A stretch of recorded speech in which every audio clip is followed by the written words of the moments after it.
어머니 언제까지 이렇게 버티실 거예요? 그냥 편히 가시는 게 좋지 않을까요? 이제 그만 포기하셔도 돼요.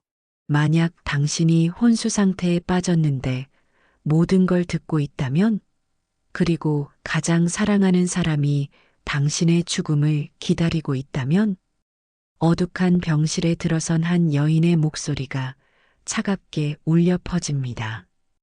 그 순간 침대 위에 누운 여인의 눈꺼풀이 미세하게 떨렸습니다. 하지만 이 여인은 모든 걸 듣고 있었습니다. 오늘은 여러분에게 충격적인 실화를 들려드리겠습니다. 혼수 상태에서 벌어진 가장 치밀하고 완벽한 복수 이야기를 말입니다. 서울 강남구 역삼동, 화려한 네온 사인이 거리를 밝히는 평범한 저녁이었습니다. 오미정, 58세 대기업 오성그룹 회장의 외동딸로 태어나 평생 누구보다 당당하게 살아온 여성입니다. 20대에 결혼해 아들 한도연을 낳고 남편이 일찍 세상을 떠난 후에도 강인하게 홀로 아이를 키워냈죠. 그날도 그녀는 며느리 서지혜와 저녁 식사를 마치고 집으로 향하고 있었습니다. 신호등 앞에서 멈춘 그녀의 고급 세단, BMW 7 시리즈 차창 밖으로는 서울의 밤거리가 흘러갔습니다. 초록불이 켜졌습니다. 오미정은 천천히 엑셀러레이터를 밟았습니다. 교차로를 지나는 순간, 쾅! 왼쪽에서 돌진해온 25톤 대형 트럭이 그녀의 차를 덮쳤습니다. 마치 그 순간만을 기다렸다는 듯이 말이죠. 차는 30m를 날아가 가드레일에 박혔습니다. 트럭 운전사는 그 자리에서 도주했고 브레이크 자국조차 남기지 않았습니다. CCTV를 확인해봐도 번호판은 알아볼 수 없게 가려져 있었죠. 환자 이송 완료. 다발성 외상, 의식 잃은 상태. 혈압 80에 50, 심박수 불안정. 응급수술 준비. 6시간의 응급수술 끝에 오미정은 겨우 목숨을 건졌습니다. 하지만 의사의 진단은 절망적이었습니다. 심각한 뇌손상입니다. 혼수 상태에 빠져 있고 솔직히 말씀드리면 깨어날 확률은 5% 미만입니다. 설사 깨어난다 하더라도 식물인간 상태일 가능성이 높습니다. 차가운 진단이 VIP 병실 복도에 울려 퍼졌습니다. 아들 한도영과 며느리 서지혜는 슬픔에 잠겨 고개를 숙였습니다. 적어도 겉으로는 말이죠. 고요한 병실에는 인공호흡기의 규칙적인 소리만이 흘렀습니다. 각종 의료 장비에 둘러싸인 채 누워있는 오미정 그녀는 마치 깊은 잠에 빠진 것처럼 보였습니다. 하지만 실제로는 완전히 달랐습니다. 오미정은 모든 걸 느끼고 있었습니다. 몸은 바위처럼 굳어 있었지만 의식만큼은 또렷했죠. 의학 용어로 락트인 증후군 의식은 완전히 깨어 있지만 몸을 전혀 움직일 수 없는 희귀한 신경학적 상태였습니다. 그녀는 들을 수 있었습니다. 간호사들의 발걸음 소리, 복도에서 들려오는 대화, 그리고 가족들의 진짜 속내까지 말입니다. 사고 다음 날 밤 그녀는 평생 잊을 수 없는 충격적인 진실을 듣게 됩니다. 흰색 샤넬 원피스를 입은 며느리 서지혜가 병실 문을 조용히 열고 들어왔습니다.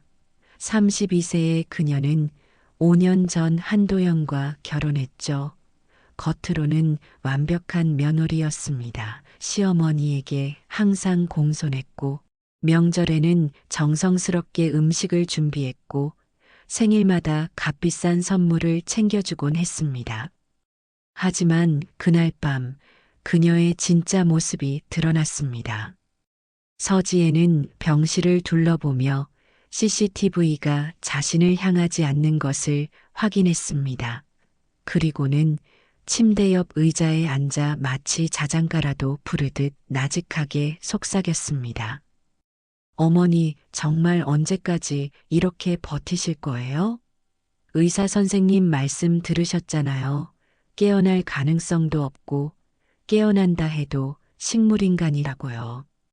그녀의 목소리는 평소와 달리 차갑고 계산적이었습니다. 솔직히 이렇게 누워만 계시는 게 무슨 의미가 있겠어요?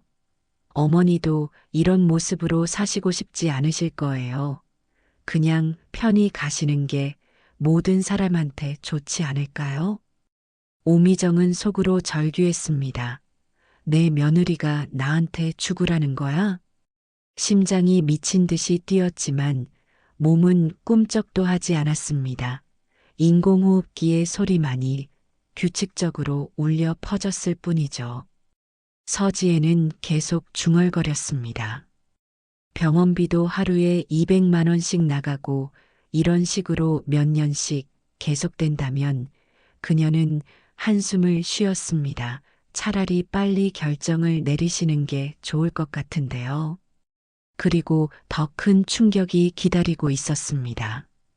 서지혜가 나간 지 30분 후 복도에서 익숙한 목소리가 들려왔습니다. 친아들 한도연이었습니다. 네, 안녕하세요. 한도연입니다. 저희 어머니 오미정 관련해서 문의드릴 게 있어서요.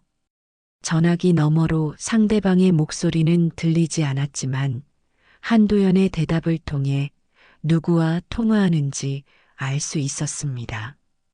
네, 맞습니다. 보험사 맞죠? 저희 어머니가 작년 12월에 추가로 가입하신 50억 원짜리 종신보험 말입니다.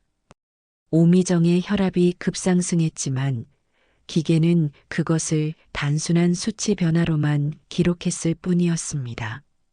내 사고로 인한 사망도 보장 범위에 포함되는 거죠? 그럼 언제쯤 보험금이 지급되나요? 아, 그렇구나. 사망 확인 후 한 달 이내에. 그 순간 오미정은 모든 퍼즐이 맞춰지는 걸 느꼈습니다. 내 아들이 진짜 나를 죽이려 하고 있구나. 한도연의 통화는 계속됐습니다. 혹시 의료진에서 생명 연장 치료를 중단하면 그것도 자연사로 인정되나요? 아, 그런 부분은 좀 더 신중하게 접근해야 한다고요? 이 사고는 우연이 아니었습니다. 평생 키우고 사랑했던 아들과 며느리가 자신의 재산과 보험금을 노리고 계획한 완전 범죄였던 것입니다. 오미정은 기억했습니다. 작년 12월 며느리가 어머니 나이가 드실수록 보험이 중요해요. 추가로 하나만 더 가입하시는 게 어때요? 라고 권했던 것을 그때는 며느리가 자신을 걱정해서 하는 말이라고 생각했었는데, 그리고 최근 몇 달간 한도연이 자주 물어봤던 것들도 떠올랐습니다. 엄마, 유언장은 언제 작성하실 거예요? 혹시 계좌 비밀번호나 금고, 열쇠는 어디에 보관하세요? 모든 것이 치밀하게 계획된 범죄였습니다. 눈물이 뺨을 타고 흘러내렸지만 어둠 속에서 아무도 그것을 알아차리지 못했습니다. 여러분이라면 이 순간 어떤 기분이셨을까요? 평생 사랑했던 가족에게 이런 배신을 당한다면 말입니다. 매일 밤이 지옥이었습니다. 한도연과 서지혜는 오미정이 듣고 있다는 사실을 전혀 모른 채 점점 더 노골적인 대화를 나눴습니다. 어느 날 밤 두 사람은 병실에서 속닥속닥 대화를 나눴습니다. 언제까지 이렇게 기다려야 하는 거야? 병원비만 벌써 6천만 원이 넘어갔어. 서지혜의 목소리에는 초조함이 가득했습니다. 조금만 더 참자. 너무 성급하게 하면 의심받을 수도 있어. 한도연이 진정시켰습니다. 그럼 좀 더 적극적으로 도와드리는 건 어때? 의사들한테 치료 중단을 요청한다든지. 그건 너무 위험해. 의료진들이 의심할 수도 있고. 그럼 다른 방법은 없을까? 약물 같은 것으로 말이야.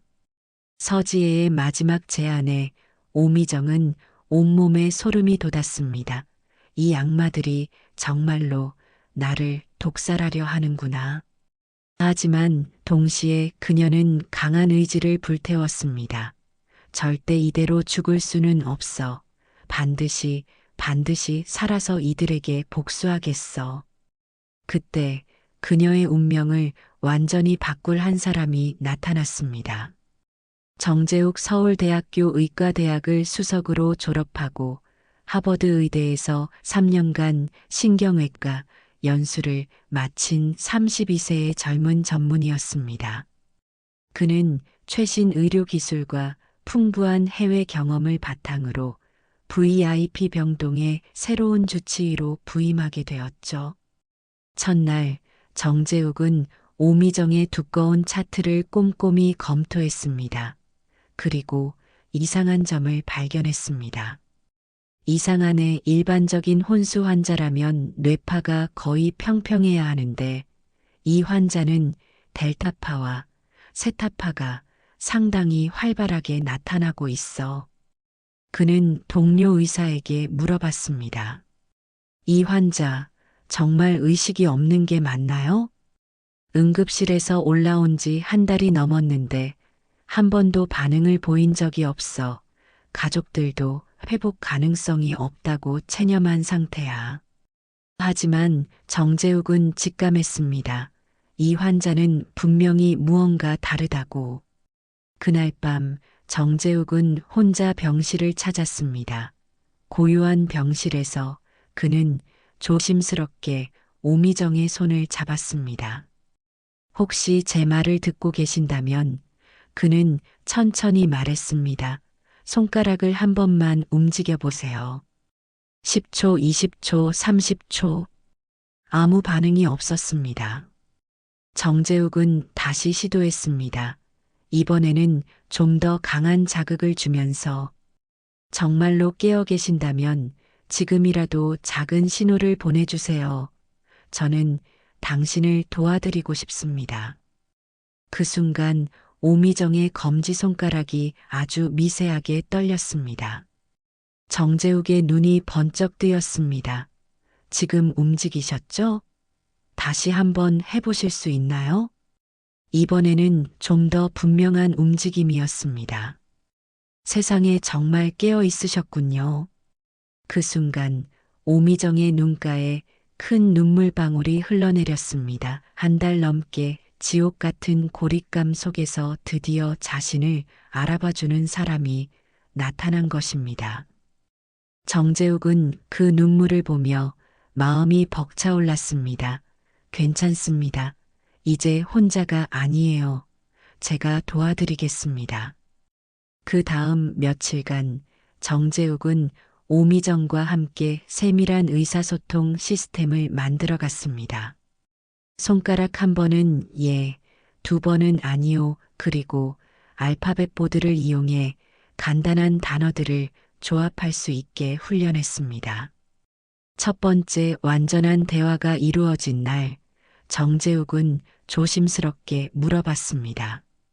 혹시 누군가 당신을 해치려 하고 있나요? 오미정의 손가락이 한 번 움직였습니다. 가족이 당신을 해치려 하나요? 또다시 한 번의 움직임. 정재욱은 충격을 받았습니다. 하지만 더 큰 충격은 다음 질문의 답이었습니다. 혹시 이번 사고가 고의였나요? 손가락이 또 한 번 움직였습니다. 그리고 알파벳 보드를 통해 오미정은 천천히 단어들을 조합해 나갔습니다. 아들 며느리 보험금 50억 주기려고. 정재욱은 손을 떨며 그 단어들을 받아 적었습니다. 이것은 단순한 의료 사건이 아니라 치밀하게 계획된 범죄였던 것입니다. 정말 확실하신가요? 오미정의 대답은 단호했습니다. 손가락이 힘차게 한 번 움직였습니다. 그 순간 정재욱은 깨달았습니다. 자신이 단순한 의사가 아니라 정의를 실현해야 할 증인이 되어버렸다는 것을. 저와 함께 진실을 밝혀나가실 건가요? 오미정의 손가락이 다시 한번 힘차게 움직였습니다. 그 밤 두 사람은 비밀스러운 동맹을 맺었습니다. 완벽한 복수를 위한 동맹을 말이죠. 정재욱은 합법적인 범위 내에서 증거를 수집하기 시작했습니다. 먼저 병실의 CCTV 녹화 시간을 늘렸고 오미정의 동의 하에 몰래 녹음기를 설치했습니다. 그리고 놀라운 사실들이 하나둘씩 드러나기 시작했습니다. 한도연이 보험사와 나눈 수십 통의 전화, 서지혜가 인터넷에서 검색한 의식불명 환자 자연사 유도 방법, 그리고 둘이 함께 방문한 장례용품점까지 모든 것이 치밀하게 계획된 범죄였다는 증거들이 쌓여갔습니다. 정재욱의 도움 아래 오미정은 놀라운 의지력으로 몸을 조금씩 회복시켜 나갔습니다. 매일 밤 아무도 모르게 진행된 재활훈련. 처음에는 손가락 하나 움직이는 것도 힘들었지만 시간이 지나면서 손목, 발목, 그리고 목 근육까지 조금씩 반응하기 시작했습니다.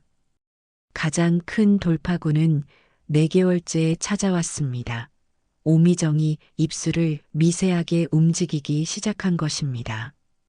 아, 처음에는 거의 들리지 않는 소리였지만 점차 또렷해져 갔습니다. 정 선생, 정재욱의 이름을 부른 순간 두 사람 모두 감격의 눈물을 흘렸습니다. 하지만 오미정은 여전히 가족들 앞에서는 완벽한 혼수 상태 연기를 계속했습니다. 진짜 복수는 그들이 방심한 순간에 시작되어야 했으니까요. 그 사이 한도현과 서지혜는 점점 더 노골적이 되어 갔습니다. 6개월째 되는 날, 서지혜는 병실에서 혼잣말하듯 중얼거렸습니다. 정말 끈질기게도 버티네. 차라리 내가 직접 끝내버릴까? 몰래 약물을 조금만. 그 순간까지도 그녀는 침대 위에 오미정이 모든 말을 듣고 있다는 사실을 전혀 몰랐습니다. 오미정은 속으로 미소를 지었습니다. 고마워. 마지막 결정적인 증거까지 만들어줘서. 정재욱은 변호사 노윤석과 함께 완벽한 법적 준비를 마쳤습니다. 6개월간 수집된 증거들은 다음과 같았습니다. 병실 내 대화 녹음 파일 47개, 한도연의 보험사 통화 기록 23건, 서지혜의 인터넷 검색 기록, 사고 당일 CCTV 분석 결과, 트럭 운전사의 도주 경로 추적, 보험금 수령을 위한 사전 준비 증거들. 모든 것이 완벽했습니다. 서울중앙지방법원 대법정. 오성그룹 상속녀 살인미수 사건이라는 타이틀로 전국의 이목이 집중된 재판이 시작되었습니다. 언론사 카메라 수십 대가 법정을 에워쌌고 200여 명의 방청객이 자리를 가득 메웠습니다. 피고석에 앉은 한도현과 서지의 그들은 여전히 자신만만해 보였습니다.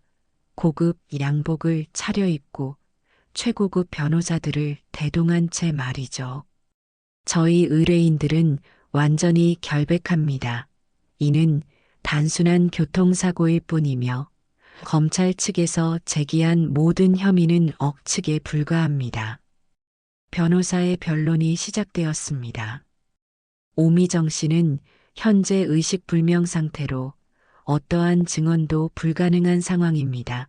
따라서 이 사건은 물증만으로는 입증하기 어려우며 바로 그때였습니다. 쾅! 법정 문이 열렸습니다. 증인 오미정 씨, 입정하십시오. 판사의 호명과 함께 휠체어에 앉은 오미정이 당당하게 등장했습니다. 법정은 순간 정적에 휩싸였습니다. 어떡해. 서지혜가 입을 벌린 채 중얼거렸습니다. 말도 안 돼. 혼수 상태라고 했잖아. 한도연은 얼굴이 새하얗게 변해버렸습니다. 방청석에서는 술렁거림이 일기 시작했습니다. 죽어가는 환자라고 알려졌던 피해자가 멀쩡히 법정에 나타난 것이었으니까요. 오미정은 천천히 증인석으로 향했습니다. 휠체어가 법정 바닥을 굴러가는 소리만이 고요함을 깼습니다. 그리고 마이크 앞에 앉아 또렷하고 단호한 목소리로 말했습니다. 저는 죽지 않았습니다. 법정이 폭발했습니다. 그리고 6개월 동안 모든 걸 다 듣고 있었습니다. 쾅쾅쾅. 판사가 망치를 두드리며 정숙을 명령했지만 웅성거림은 쉽게 가라앉지 않았습니다. 제 아들 한도연과 며느리 서지혜는 저를 죽이려 했습니다. 50억 원의 보험금을 위해서요.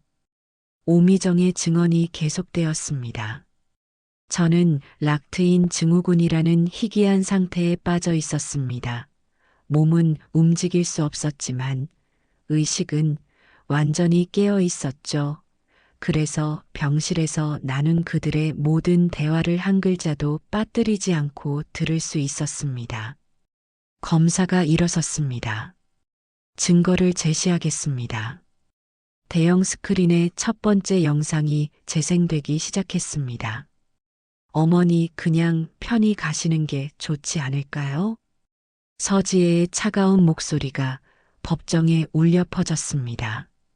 두 번째 증거, 50억 원짜리 생명보험 사망 시 바로 지급되는 거죠? 한도연의 보험사 통화 내용이 생생하게 들려왔습니다. 세 번째 증거, 차라리 내가 직접 끝내버릴까? 몰래 약물을 조금만. 서지혜의 마지막 독백까지 모든 것이 녹음되어 있었습니다. 피고석의 두 사람은 완전히 무너져 내렸습니다. 서지혜는 손으로 얼굴을 가렸고 한도연은 고개를 푹 숙인 채 말을 잇지 못했습니다. 하지만 오미정의 진짜 증언은 이제부터였습니다. 평생 저를 엄마라고 부르며 사랑한다고 했던 아들이 제 죽음을 손꼽아 기다리고 있었습니다. 그녀의 목소리가 떨렸지만 눈빛만은 강철처럼 단단했습니다. 병실에서 매일 밤 들었던 그 차가운 대화들을 저는 절대 잊을 수 없습니다. 언제까지 버틸 거야? 빨리 죽었으면 좋겠다. 약물로 도와주자 이런 말들을 제 귀로 직접 들어야 했습니다. 법정은 숨소리조차 들리지 않을 정도로 조용해졌습니다. 하지만 저는 포기하지 않았습니다. 살아남았습니다. 그들에게 정의의 심판을 내리기 위해서요. 검사는 마지막 증거를 제시했습니다. 피고인들이 이 범죄를 위해 얼마나 치밀하게 준비했는지 보여드리겠습니다. 스크린에 나타난 것은 서지혜의 인터넷 검색 기록이었습니다. 의식불명 환자 자연사 유도 방법, 생명 연장 치료 중단 법적 절차, 보험금 빠른 수령 방법, 의료용 약물 구입처, 그리고 한도연의 통화 기록, 보험사 23회 통화, 장례식장 3곳 문의, 상속 전문 변호사와의 면담 일정. 모든 것이 계획적이었습니다. 심지어 피고인들은 피해자가 사망하기도 전에 이미 장례용품을 주문해 놨습니다. 마지막 결정타였습니다. 영수증과 함께 고급관과 수의까지 미리 준비해둔 증거가 제시되었습니다. 이것이 과연 우연의 일치일까요? 검사의 날카로운 질문에 피고 측 변호사들은 아무 말도 할 수 없었습니다. 오미정이 마지막 증언을 위해 마이크 앞에 섰습니다. 6개월 동안 저는 죽음보다 더한 고통을 겪었습니다. 사랑하는 가족이 제 죽음을 원한다는 사실을 알면서도 아무것도 할 수 없었던 절망감을 말입니다. 그녀의 목소리에는 깊은 슬픔이 묻어났습니다. 하지만 정재욱 선생님을 만나면서 기적이 일어났습니다. 처음으로 저를 살아있는 인간으로 대해주는 사람을 만난 거죠. 증인석에 앉아있던 정재욱을 향해 고개를 끄덕였습니다. 저는 이 자리에서 명확히 말씀드립니다. 한도현과 서지혜는 저를 고의로 죽이려 했습니다. 그리고 그 모든 과정을 저는 지켜봤습니다. 그녀는 잠시 숨을 고르고 마지막 말을 이어갔습니다. 이제 진실이 밝혀졌으니 법의 심판을 받으시기 바랍니다. 피고 측 변호사의 최후 변론은 초라했습니다. 모든 증거가 명확한 상황에서 할 수 있는 말은 많지 않았죠. 피고인들이 일시적인 충동에 의해 잘못된 생각을 했을 수는 있지만 실제로는 아무런 해를 끼치지 않았습니다. 하지만 검사의 최후 변론은 달랐습니다. 이것은 단순한 살인 미수가 아닙니다. 가족이라는 이름으로 자행된 가장 잔인한 배신입니다. 피해자는 6개월 동안 지옥 같은 고통을 겪었습니다. 이런 범죄에는 엄중한 처벌이 필요합니다. 재판장이 일어섰습니다. 피고인 한도현. 네. 떨리는 목소리로 한도현이 대답했습니다. 살인미수 및 보험사기 혐의, 모든 혐의에 대해 유죄를 인정한다. 징역 15년을 선고한다. 쾅! 피고인 서지혜. 서지혜는 아무 말도 하지 못했습니다. 동일 혐의에 대해 유죄 징역 12년을 선고한다. 쾅! 망치 소리가 울려 퍼지자 법정 안은 박수갈채로 가득 찼습니다. 오미정은 눈을 감고 깊게 숨을 쉬었습니다. 드디어 끝났구나. 6개월 동안의 지옥 같은 시간, 그리고 치밀한 복수가 마침내 완성된 순간이었습니다. 푸른 하늘 아래 펼쳐진 넓은 들판 그 한가운데 자리한 아담한 2층 전원주택에서 오미정은 새로운 삶을 시작했습니다. 햇살이 가득한 거실에서 그녀는 차 한 잔을 들고 창밖을 바라보고 있었습니다. 도시의 소음 대신 새소리와 바람소리가 그녀의 하루를 채웠죠. 옆에는 정재욱이 앉아 의료진을 그만두고 이곳으로 와서 그녀의 개인 주치의가 되어주었습니다. 두 사람 사이에는 특별한 유대감이 형성되어 있었습니다. 이제 정말 자유로우시겠어요. 그렇죠. 처음으로 진짜 제 인생을 사는 것 같아요. 그녀는 미소를 지었습니다. 복수를 완성했지만 마음에는 더 이상 분노가 아닌 평온이 자리 잡고 있었습니다. 58년 동안 저는 누군가의 딸, 누군가의 어머니, 누군가의 시어머니로만 살았어요. 하지만 이제는 오롯이 저 자신으로 살 수 있게 되었어요. 정재욱은 고개를 끄덕였습니다. 정 선생님 덕분에 새 삶을 얻었어요. 만약 선생님을 만나지 못했다면. 그런 말씀은 마세요. 당신의 강인한 의지가 모든 걸 가능하게 만든 거예요. 창밖으로는 따뜻한 봄바람이 불어왔습니다.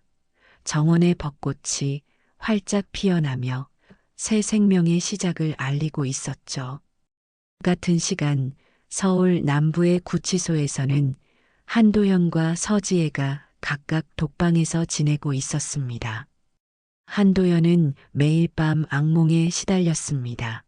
어머니의 눈빛, 법정에서의 그 차가운 시선이 머릿속에서 떠나지 않았죠. 엄마 미안해, 정말 미안해. 하지만 이미 늦어버린 후회였습니다. 서지혜 역시 마찬가지였습니다. 욕심이 부른 비극, 그 결과로 잃어버린 모든 것들이 그녀를 짓눌렀습니다. 사회적 낙인, 언론의 조롱, 그리고 15년이라는 긴 시간 그들이 그토록 원했던 돈은 이제 아무 의미가 없었습니다. 오미정의 이야기는 전국적인 화제가 되었습니다. 언론은 그녀를 죽음을 이겨낸 철의 여인, 불굴의 복수자라고 불렀습니다. 하지만 정작 그녀에게는 화려한 수식어보다 중요한 것이 있었습니다. 그것은 바로 진정한 자유였습니다. 강원도의 전원주택에서 그녀는 매일을 온전히 자신을 위해 보냈습니다. 아침에는 정원을 가꾸고, 낮에는 독서를 하며, 저녁에는 정재욱과 함께 산책을 했습니다. 때로는 오래된 친구들을 초대해 소박한 식탁을 나누기도 했고, 주말에는 근처 요양원에서 봉사활동을 하기도 했습니다. 선생님, 저는 이제야 알겠어요. 어느 저녁 산책길에서 오미정이 말했습니다. 진정한 복수가 뭔지 말이에요. 어떤 복수 말인가요? 상대를 무너뜨리는 게 아니라 나 자신을 다시 세워내는 것이었어요. 정재욱은 미소를 지었습니다. 그들은 제 몸을 해치려 했지만 결국 제 영혼까지는 건드리지 못했어요. 오히려 저를 더 강하게 만들어줬죠. 두 사람은 들판을 바라보며 걸었습니다. 석양이 지는 하늘은 온통 황금빛으로 물들어 있었습니다. 그날 밤 오미정은 일기를 썼습니다. 오늘로 새 삶을 시작한 지 정확히 1년이 되었다.